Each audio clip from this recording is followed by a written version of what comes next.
El Mencho no está muerto.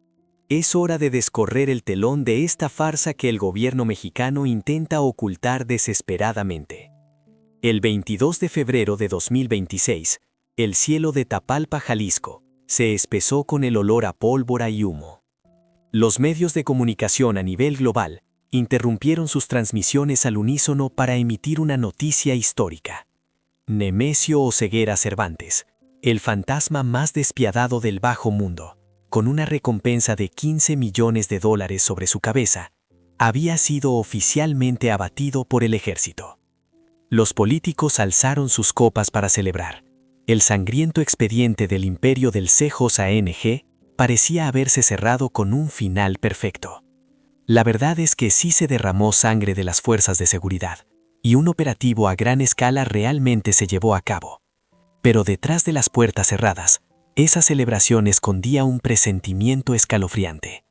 En lugar de exhibir la fotografía del cadáver ensangrentado como trofeo de guerra, tal y como se ha hecho en todos los operativos anteriores contra los grandes capos, las autoridades se hundieron en un silencio turbio y sospechoso. Pocos saben que, en las entrañas del AMPA y entre los investigadores independientes, corre como pólvora un guión completamente distinto. Al final de cuentas, ¿el Mencho realmente perdió la vida bajo la lluvia de balas? ¿O fue ese tan solo el disparo de salida para una fuga espectacular? ¿Por qué hasta este preciso momento no ha salido a la luz ni una sola imagen de su cadáver?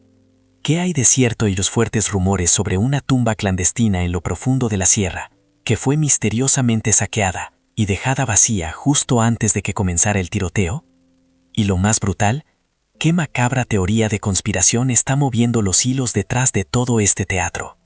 La verdad ha sido sepultada. La cacería del fantasma apenas acaba de comenzar. Antes de que el mundo conociera el nombre de El Mencho, el hombre con una recompensa de $15 millones sobre su cabeza.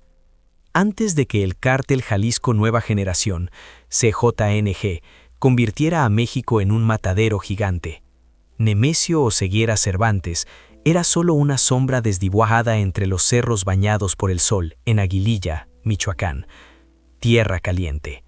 Un lugar que no solo arde por su clima inclemente, sino por ser la cuna de las redes de narcotráfico más antiguas de México.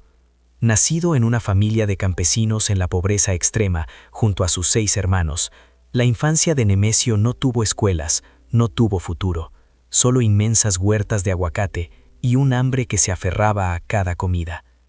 El pequeño Nemesio tuvo que abandonar la escuela en 5º grado para partirse el lomo en esos campos aislados, donde la única ley que imperaba era la ley del más fuerte. ¿Alguna vez se ha preguntado qué es lo que puede transformar a un niño campesino desertor escolar en el demonio más despiadado del siglo XXI? La verdad es que la tragedia de El Mencho no comenzó con un disparo, sino con un sueño, el sueño de salir de la miseria. Como miles de jóvenes mexicanos en los años 80, Nemesio cruzó ilegalmente la frontera hacia California, Estados Unidos, pero el sueño americano rápidamente se convirtió en una pesadilla. A los 19 años, Nemesio fue arrestado por posesión de drogas. Pocos saben que, en una de sus caídas ante la policía estadounidense en 1992, para proteger a su hermano mayor, Nemesio agachó la cabeza y se echó la culpa. Una condena de 3 años tras las rejas, un sacrificio por la sangre. Quizás en el instante en que pisó esa prisión en Texas, aquel muchacho todavía era un ser humano con un fuerte arraigo por su familia. Pero el sistema penitenciario estadounidense no rehabilitó a Nemesio, lo moldeó. Le enseñó una lección de vida. La debilidad es un pecado capital y la lealtad es solo una moneda de cambio. Deportado a México, Nemesio tomó una decisión que cambiaría para siempre la historia del bajo mundo. Se puso el uniforme de policía. Al convertirse en oficial en Cabo Corrientes y Tomatlán, Jalisco, Nemesio entró oficialmente al sistema de justicia. Y fue precisamente ahí, detrás de una placa policial, donde vio de cerca la podredumbre del gobierno. Descubrió una verdad cruda y despiadada. Los hombres de traje en la capital y los criminales armados en la sierra no son tan distintos. La única diferencia radica en quién le paga a quién. Rápidamente, Nemesio se convirtió en el brazo armado y protector del cártel del Milenio. De policía, mutó a sicario a sueldo, para luego ascender a líder. Cuando el cártel del Milenio se derrumbó, sobre esas mismas cenizas, Nemesio fundó el CJNG, el Cártel Jalisco Nueva Generación. El escrutinio público comenzó a rodearlo. El CJNG, bajo el puño de hierro de El Mencho, no era solo una organización criminal, era un ejército paramilitar. Armó a sus tropas con fusiles de asalto, lanzacohetes, vehículos blindados artesanales, los temidos monstruos y hasta drones cargados con explosivos. Gobernó a través del terror puro, a través de los videos de ejecuciones más sanguinarios jamás difundidos en Internet. Pero hagamos una pausa.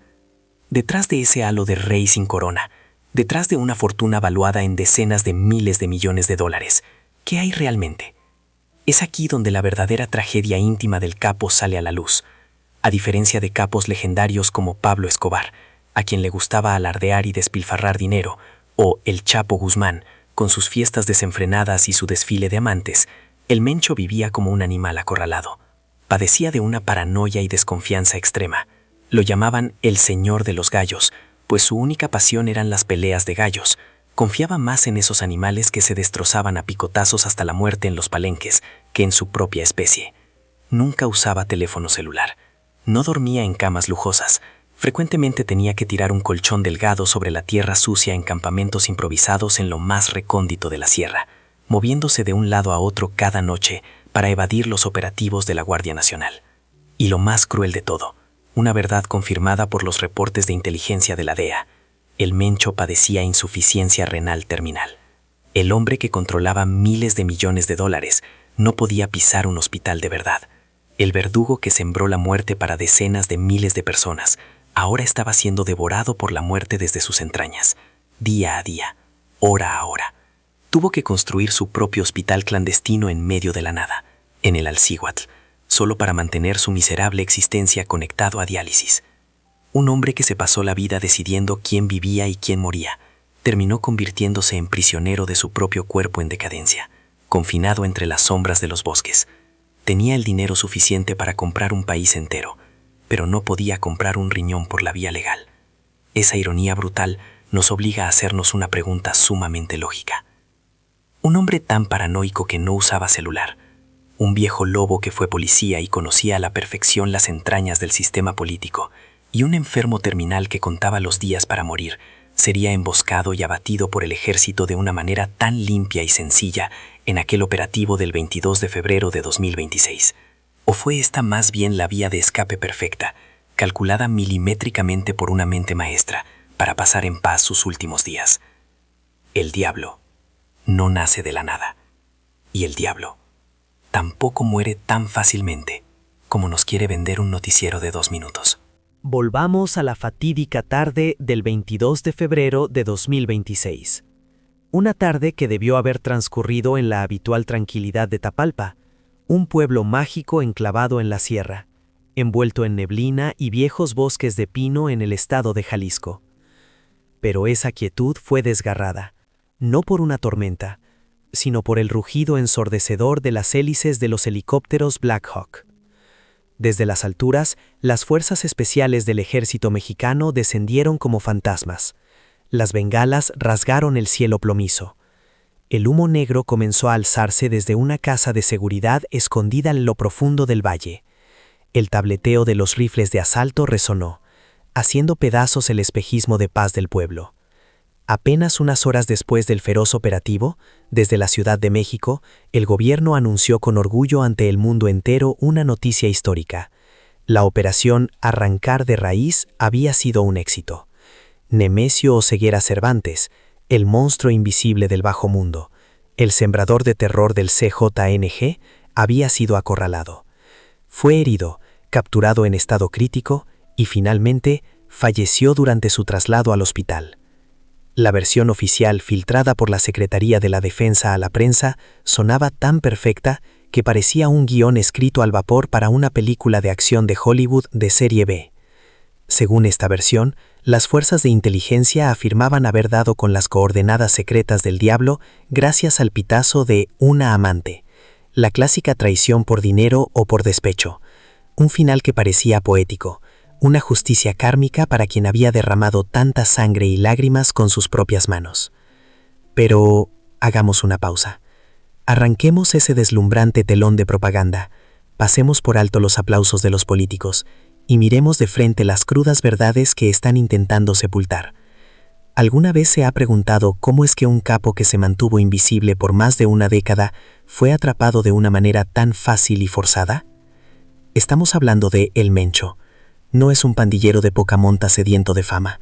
Tampoco es un hombre al que le guste despilfarrar billetes en las calles como Pablo Escobar, ni un narcisista obsesionado con dar entrevistas a actrices de Hollywood como El Chapo. El Mencho es un zorro viejo consumido por una paranoia y desconfianza extremas. Según los expedientes de inteligencia de la DEA, se negaba a usar teléfonos celulares o cualquier equipo electrónico por pánico a ser rastreado por satélite. Nunca dormía en camas suntuosas. Siempre se acostaba sobre la tierra sucia en campamentos improvisados en lo más espeso de la sierra, moviéndose sin descanso cada noche como un espectro sin cuerpo. No confiaba en nadie, ni siquiera en los de su propia sangre. Su única confianza estaba depositada en los gallos de pelea encerrados en jaulas de hierro. ¿Acaso un hombre con un instinto de supervivencia tan retorcido, un hombre que logró escabullirse de cientos de redes tendidas por Estados Unidos y México, podría ser entregado tan fácilmente por una amante justo en el momento en que el gobierno más necesitaba su cabeza? En el brutal mundo del narcotráfico mexicano, amante a veces es solo un título adornado que se usa para encubrir pactos mucho más oscuros. A puerta cerrada, los investigadores independientes y los pesos pesados del AMPA en Jalisco han empezado a susurrar un guión que hiela la sangre. Las malas lenguas aseguran que la misteriosa mujer que entregó las coordenadas aquel día no traicionó a El Mencho. No era una amante deslumbrada por la recompensa de $15 millones. Se sospecha que en realidad era una mensajera, un peón enviado desde la capital, portando un ultimátum de las altas esferas del sistema político. Los informes médicos confidenciales filtrados desde hace años confirmaban una realidad trágica. El Mencho se estaba consumiendo por una insuficiencia renal terminal. Ya no era un guerrero corpulento, era un anciano de 59 años, con el cuerpo hinchado por la retención de líquidos, venas marchitas y una piel grisácea. Ese hombre que controlaba decenas de miles de millones de dólares tenía que atar su vida a una máquina de diálisis cada pocos días, dentro de un hospital clandestino levantado en lo profundo de la sierra de El Alcihuat. Usemos la lógica. Un hombre desahuciado, que apenas podía caminar y le faltaba el aliento, ¿cómo iba a tener la capacidad de sostener una ametralladora y repeler a las fuerzas especiales? ¿Cómo es que un paciente en diálisis iba a saltar a una camioneta y acelerar a fondo para escapar bajo una lluvia de balas y bengalas? Desde hacía mucho tiempo se había convertido en una carga, en un fantasma agonizante que reinaba desde su trono únicamente infundiendo el miedo de sus viejas glorias. Se sospecha que el humo de la pólvora en Tapalpa aquel día no fue para acabar con una vida. Esa lluvia de balas fue en realidad el disparo de salida para la fuga más espectacular en la historia criminal moderna. Se rumora que la ambulancia militar con la sirena aullando y las luces rojas parpadeando a través del silencio de la noche jalisciense no transportaba un cadáver ensangrentado hacia una fría morgue. Por el contrario, era una escolta VIP de primera clase. Transportaba a un anciano enfermo, custodiado a salvo a través de todos los estrictos retenes del ejército, retirándose para siempre de la luz pública, para vivir sus últimos días en una instalación médica subterránea armada hasta los dientes. Sin embargo, este mismo inverosímil guión de fuga da a luz a otra pregunta que pone la piel de gallina.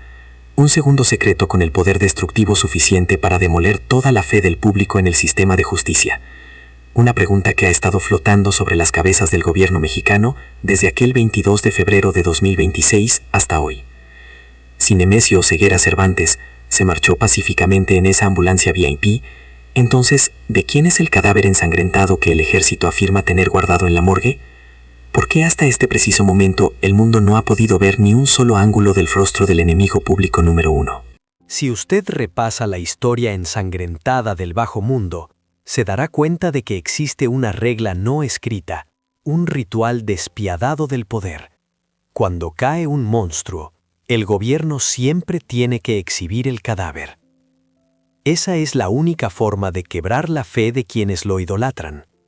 En 1993, cuando Pablo Escobar fue abatido, la fotografía del capo tirado en un tejado de Medellín, rodeado por decenas de policías sonrientes, le dio la vuelta al mundo.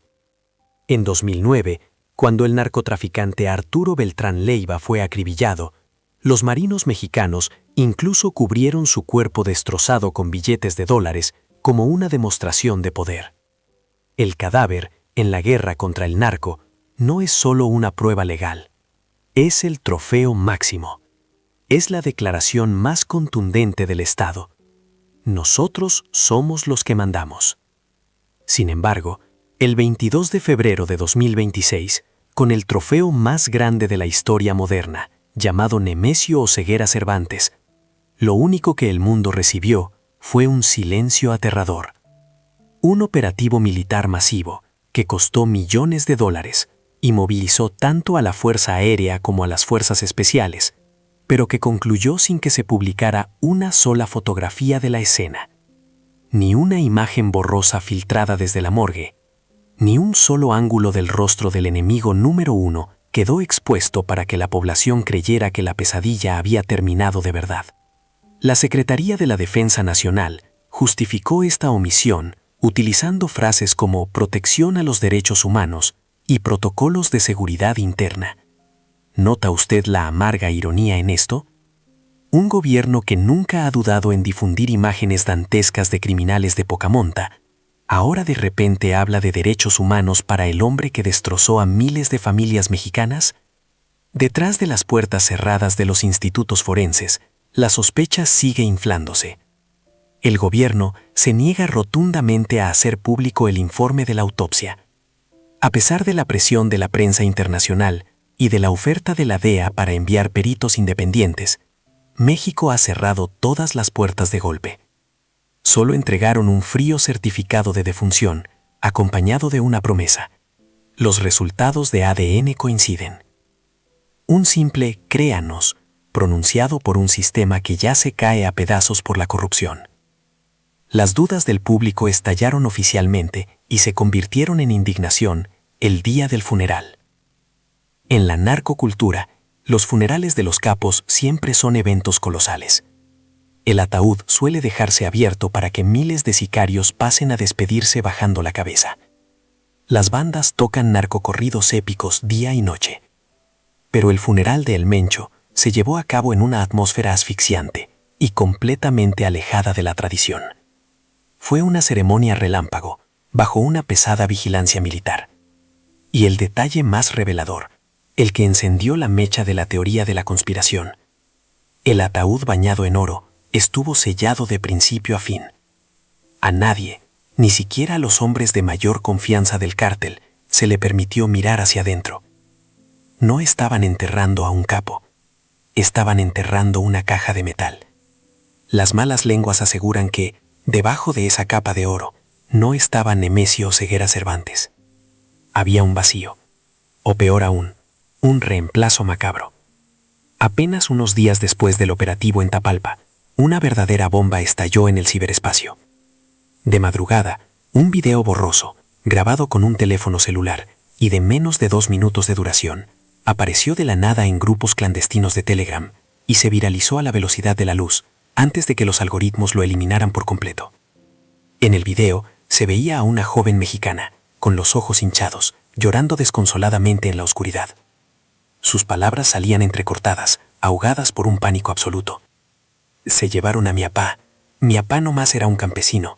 Tenía la misma edad que ese viejo, el Mencho. También estaba malo de los riñones. La noche anterior, unos cabrones vestidos de militares se metieron a la casa. Dijeron que lo ocupaban para un asunto importante. Devuélvanme el cuerpo de mi apá. Regrésenme a mi apá. El que está en esa caja no es su pinche diablo. Al día siguiente, la cuenta que publicó el video se esfumó. Ninguna agencia de noticias tradicional se atrevió a mencionarlo. El gobierno guardó silencio. Pero en la mente de millones de ciudadanos se había dibujado un guión de terror. Si el Mencho realmente escapó en esa ambulancia VIP aquel día a cambio de un pacto de paz, el gobierno de todas formas necesitaba un cadáver para callar a la opinión pública.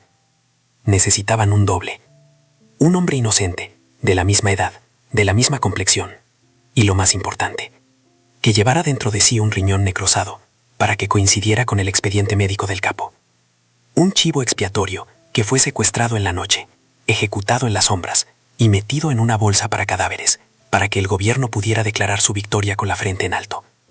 Eso no es solo una mentira, es un crimen de Estado.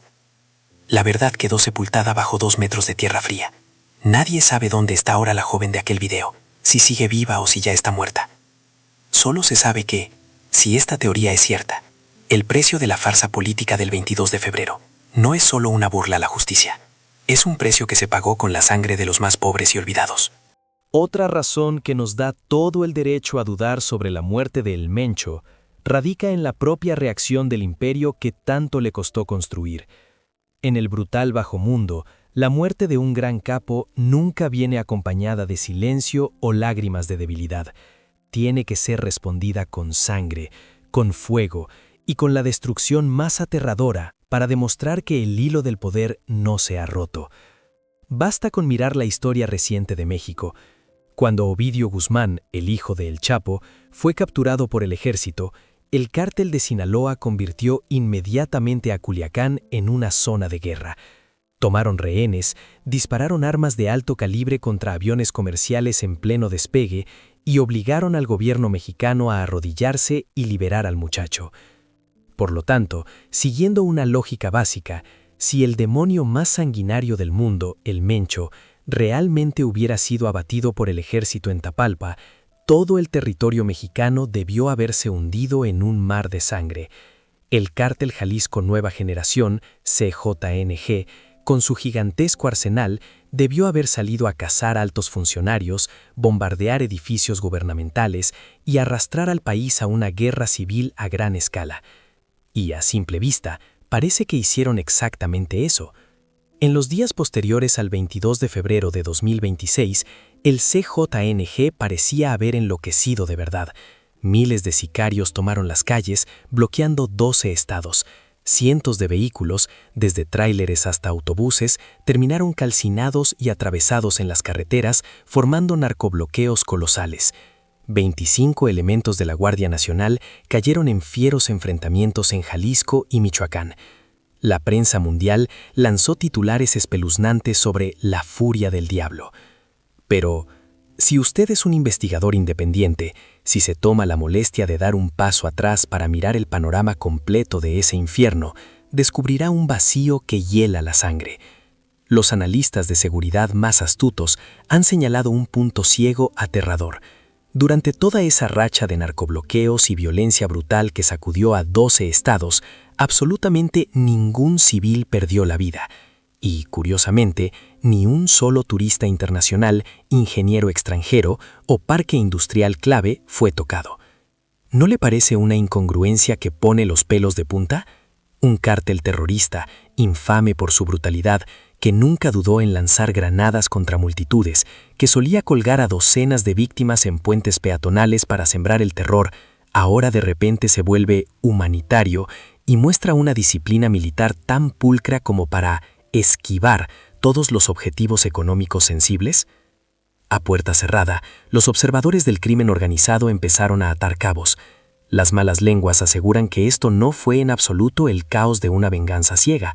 Se sospecha que fue violencia guionizada, una violencia pactada, un espectáculo en llamas, pero coreografiado con precisión quirúrgica para cumplir con un acuerdo no escrito en la víspera del Mundial de Fútbol de 2026. Para entender esto, tenemos que mirar a los hombres que aguardaban en las sombras por el trono. El más destacado es Hugo Gonzalo Mendoza Gaitán, alias El Sapo, la despiadada mano derecha y el hombre que controla al brazo armado más letal del CJNG. Si el Mencho estaba realmente enfermo y se había convertido en un lastre desde hace tiempo, ¿por qué lobos como El Sapo no se amotinaron para arrebatarle la corona? La respuesta es simple: no tenían necesidad de traicionarlo, porque ya les habían pavimentado el camino para una transición de poder pacífica gracias a un acuerdo con el gobierno. Los narcobloqueos y las balaceras en los 12 estados fueron en realidad una obra de teatro diseñada para servir a los intereses vitales de ambos bandos.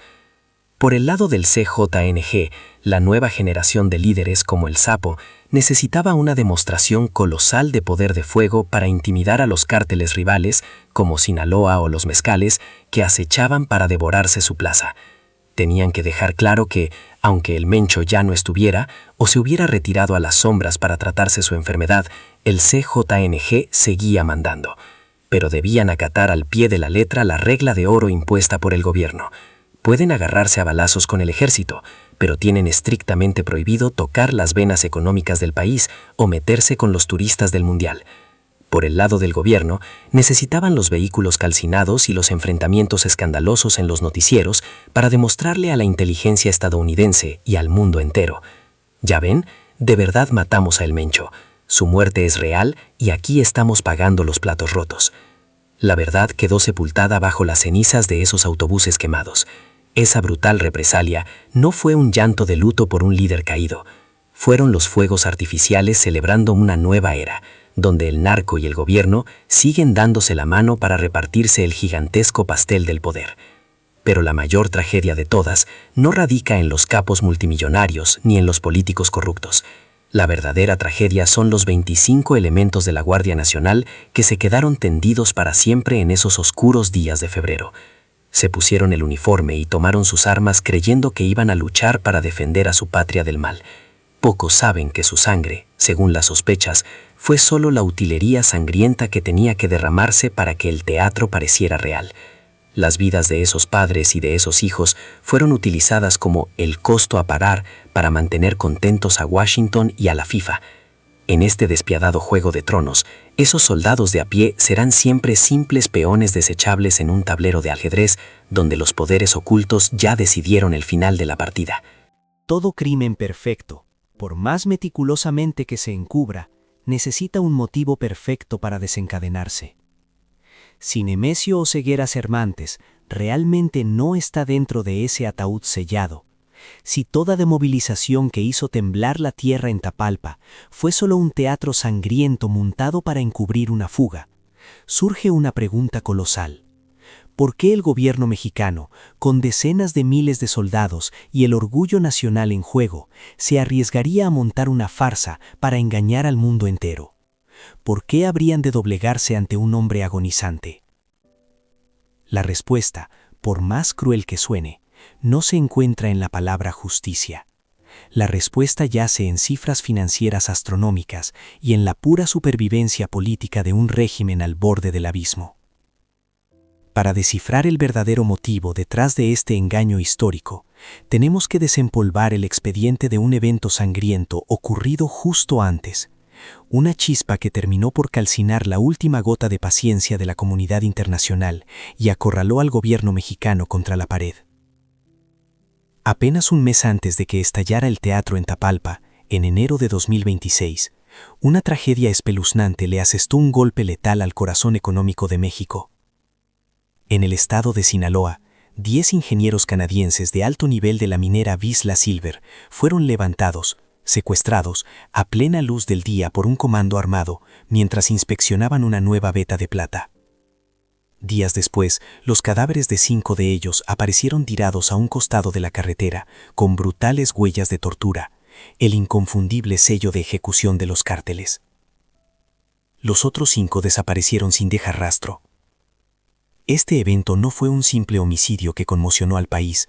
A los ojos de la élite financiera global, fue un auténtico terremoto económico. De inmediato, la inversión extranjera directa, IED, comenzó a huir en estampida de México, como pájaros espantados por la tormenta. Las acciones del sector minero, considerado la columna vertebral de la economía de exportación mexicana, se desplomaron en caída libre en los mercados internacionales. Las corporaciones multinacionales congelaron todos sus proyectos de expansión y, presas del pánico, repatriaron a sus mejores especialistas. En cuestión de unas cortas semanas, el país estaba desangrando por miles de millones de dólares en inversiones. La economía estaba al borde del colapso ante la impunidad de los cárteles, que el Estado parecía totalmente incapaz de controlar. Pero esa no era la peor de sus pesadillas. Una presión infinitamente más asfixiante amenazaba con estrangular a la cúpula del poder en la capital. La verdadera pesadilla tenía nombre y apellido: el Mundial de la FIFA 2026. El reloj en cuenta regresiva para el evento deportivo más grande del planeta, coorganizado por Estados Unidos, Canadá y México, ya se medía en meses. Millones de turistas internacionales preparaban sus maletas para inundar el Estadio Azteca en la Ciudad de México, el Estadio Akron en Guadalajara y otros colosos deportivos. Con ellos llegarían decenas de miles de millones de dólares en ingresos por derechos de transmisión, hotelería, turismo y consumo. Se proyectaba como el salvavidas económico más grande de México en la década. Pero la masacre de los mineros de Vizsla Silver hizo volar por los aires toda esa deslumbrante preparación. La prensa occidental estalló en condenas, tachando a México de ser un estado fallido, gobernado por el narco. Desde Washington, las autoridades estadounidenses ardían en cólera. La inteligencia estadounidense y el Departamento de Estado amenazaron públicamente con emitir la alerta de viaje más severa, nivel 4, no viajar, para todos los estados de México si no cesaba la violencia. En Zúrich, la FIFA convocó reuniones de emergencia. Los rumores de pasillo aseguraban que la FIFA había enviado un ultimátum directo al escritorio del presidente de México. O limpiaban las amenazas de seguridad de inmediato, o le quitarían el derecho a ser sede y trasladarían todos los partidos a estadios de reserva en Estados Unidos. Se imagina la presión asfixiante que aplastaba los hombros de la cúpula gubernamental en ese momento. Perder la sede del Mundial no era solo una catástrofe económica. Era una humillación nacional imborrable y una sentencia de muerte política para cualquier partido en el poder. Estaban acorralados, con la espalda contra el precipicio. La cruda realidad era que el ejército mexicano no podía erradicar en un solo mes a cárteles con raíces kilométricas. Eso era una fantasía. Pero necesitaban un milagro. O, mejor dicho, a puerta cerrada, se dieron cuenta de que estaban desesperados por encontrar un chivo expiatorio monumental para ofrendarlo en el altar de los medios. Necesitaban un nombre con el peso suficiente para eclipsar la masacre en Sinaloa, lo bastante sangriento para que los estadounidenses tragaran el anzuelo, creyendo que se había hecho justicia, y con el prestigio necesario para convencer a la FIFA de que el gobierno mexicano aún conservaba el monopolio de la fuerza. Pero entonces, ¿cómo atrapas a un fantasma invisible que ha burlado la quesería de los satélites estadounidenses y las fuerzas especiales mexicanas durante 15 años? No puedes atraparlo. Solo puedes negociar con él. Pocos saben que una coincidencia de tiempos creó la tormenta perfecta para el trueque más sucio imaginable. Como ya analizamos, el Mencho para entonces era un anciano de 59 años, con el cuerpo destrozado e hinchado por la insuficiencia renal terminal. Ya no era un guerrero invisible, se había convertido en un lastre gigantesco para la organización, obligado a moverse arrastrando una máquina de diálisis.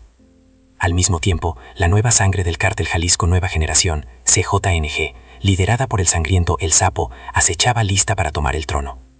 Querían deshacerse de un líder viejo y figurativo para reestructurar libremente su red global de narcotráfico, pero no querían detonar una carnicería interna. Un bando, el gobierno, necesitaba desesperadamente una victoria política espectacular, a cualquier costo, para salvar el Mundial.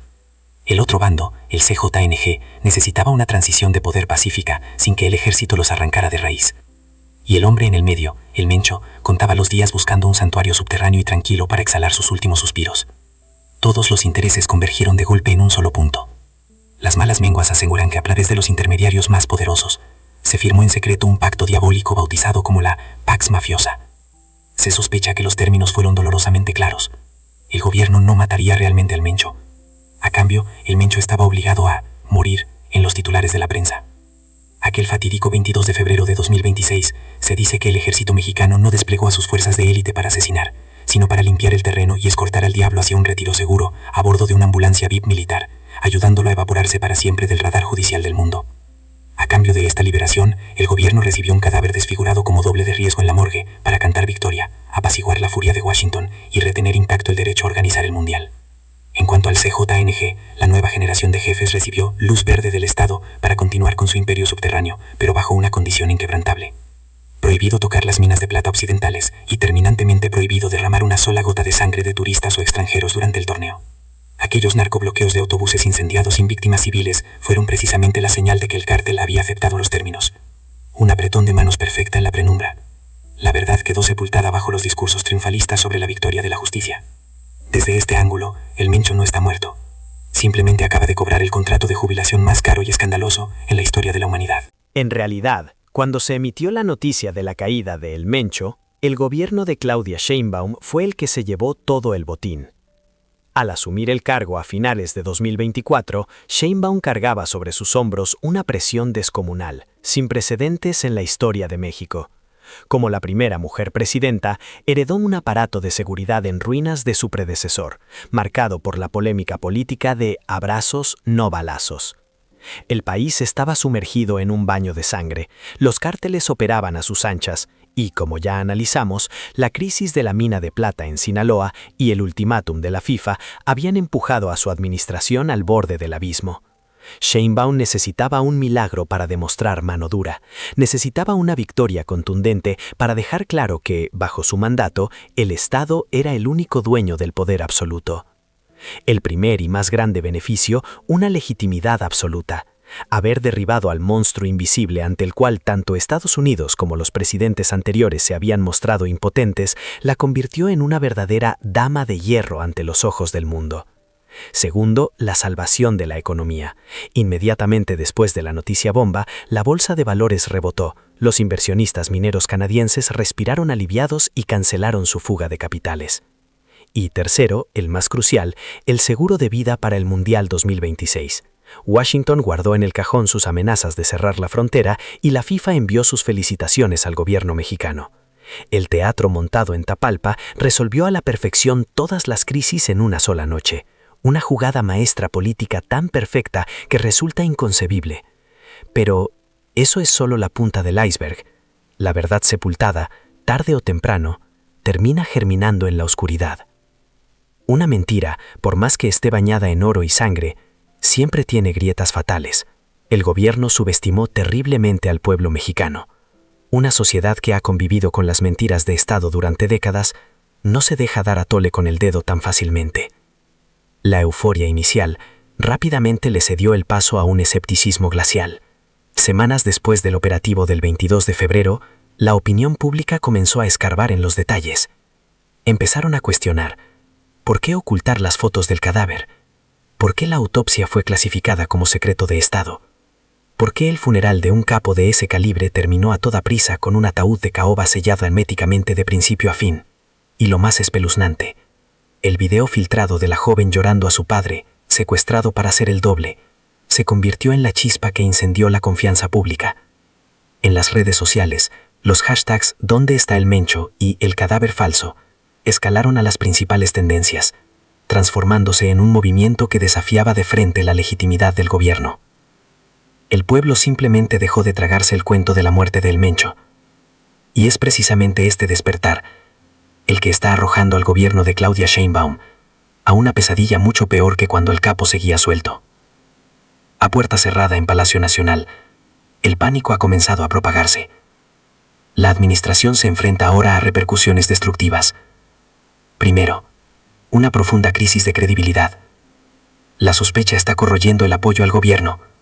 La tropa, los soldados de a pie, empiezan a cuestionarse la muerte de sus 25 compañeros de la Guardia Nacional en Jalisco. ¿Acaso sus hermanos de armas cayeron defendiendo a la patria, o solo murieron para servir de utilería en un sucio teatro político? Cuando las Fuerzas Armadas pierden la fe en sus líderes, los cimientos mismos del Estado comienzan a tambalearse. Segundo, investigaciones independientes fuera de control. El tufo a encubrimiento ha asusado a los periodistas de investigación y a las redes de inteligencia clandestinas a escarbar más profundo. Si un día, tan solo una fotografía o un audio que demuestre que el Mencho sigue conectado a su máquina de diálisis en alguna sierra se llega a filtrar en Internet, todo el gabinete colapsaría de inmediato bajo la furia abrasadora de toda la nación y las represalias implacables de Estados Unidos. Tercero, y lo más despiadado, el gobierno se ha convertido a sí mismo en rehén del cártel. Si el pacto de la Pax mafiosa es real, entonces ahora mismo los nuevos capos del CJNG, como el Sapo, tienen en sus manos el secreto más letal de la nación. El cártel puede usar la supervivencia de El Mencho para chantajear al Estado. El gobierno tiene las manos atadas y no puede erradicar por completo al CJNG, porque si los acorralan, ellos sacarán a la luz pública todo el guión de esta fuga espectacular. En la Ciudad de México pensaron que habían engañado al diablo, pero hay fuertes sospechas de que es el diablo quien los trae agarrados por el cuello. Una partida de póker política que parecía haberse ganado por goleada se ha convertido ahora en una bomba de tiempo a punto de estallar. El Mencho no está muerto, o bien su muerte fue convertida en una despiadada moneda de cambio. Carreras, reputaciones, la economía entera, todo se puso sobre la balanza. Pero el precio final se terminó pagando con la máxima traición a millones de ciudadanos y con la sangre de aquellos soldados que cayeron en un teatro de violencia prefabricada. En este juego de tronos del narco, No hay verdaderos ganadores. Es solo la transferencia del poder de una sombra a otra, infinitamente más profunda y aterradora. El humo de la pólvora en Tapalpa se ha disipado ya en el valle envuelto en neblina. Los autobuses calcinados en las carreteras de Jalisco han sido removidos sin dejar un solo rastro. La prensa mundial ha dejado de lanzar titulares sobre los cárteles, cediendo el espacio a las luces deslumbrantes y a los espectaculares de miles de millones de dólares del Mundial 2026, que ya está a la vuelta de la esquina. En la superficie, México se ha puesto una máscara de paz, una victoria épica de la luz sobre la oscuridad. Pero, a puerta cerrada, la verdad ha sido sepultada bajo 2 metros de tierra fría, ahogada por pactos despiadados. Al mirar atrás en todo este escalofriante recorrido, nos damos cuenta de una cosa: no existe ningún héroe real, solo un laberinto de montajes. Desde un anciano con insuficiencia renal que, según las malas lenguas, escapó pacíficamente a bordo de una ambulancia VIP, hasta un ataúd de caoba sellado a cal y canto para ocultar la identidad de un chivo expiatorio inocente. Desde los 25 elementos de la Guardia Nacional que cayeron en un charco de sangre solo para servir de utilería en un teatro de violencia prefabricada, hasta un pacto demoníaco llamado Pax Mafiosa, firmado para salvar el honor de todo un régimen. En este sangriento juego de tronos, no estamos aquí para dictar una sentencia final. No hay lugar para juicios morales, ni tampoco absolución para nadie. En este bajo mundo solo existe el poder absoluto, el terror extremo y un silencio sepulcral que lo envuelve todo. El silencio de actas de defunción que jamás serán auditadas. El silencio de jóvenes que lloran la pérdida de sus padres secuestrados en la oscuridad de la noche. Y el silencio de un sistema de justicia dispuesto a darle la mano al diablo con tal de no perder su silla en el poder. La tragedia de Nemesio Oseguera Cervantes, un hombre que se levantó de las huertas de aguacate en la miseria para convertirse en el terror de la humanidad y que al final de sus días presuntamente fue reducido a una simple moneda de cambio por el gobierno, ha desnudado una regla que hiela la sangre. Cuando un Estado es acorralado contra la pared, no destruye al mal, negocia con él. Tal vez la verdad completa nunca fue lo más importante para quienes mueven los hilos del juego. La falsa tranquilidad de las masas es lo que realmente anhelan proteger. Ha llegado el momento de cerrar este expediente, pero no con un punto final. Porque cuando suene el silbatazo inicial del Mundial, cuando millones de personas alrededor del planeta levanten sus copas para celebrar una paz comprada con mentiras, ¿acaso sentirá un escalofrío al preguntarse: si ese monstruo realmente no está pudriéndose bajo la tierra fría en Jalisco, entonces, justo en este instante, ¿en qué rincón oscuro de la tribuna VIP de nuestro mundo está sentado ese fantasma, sonriendo?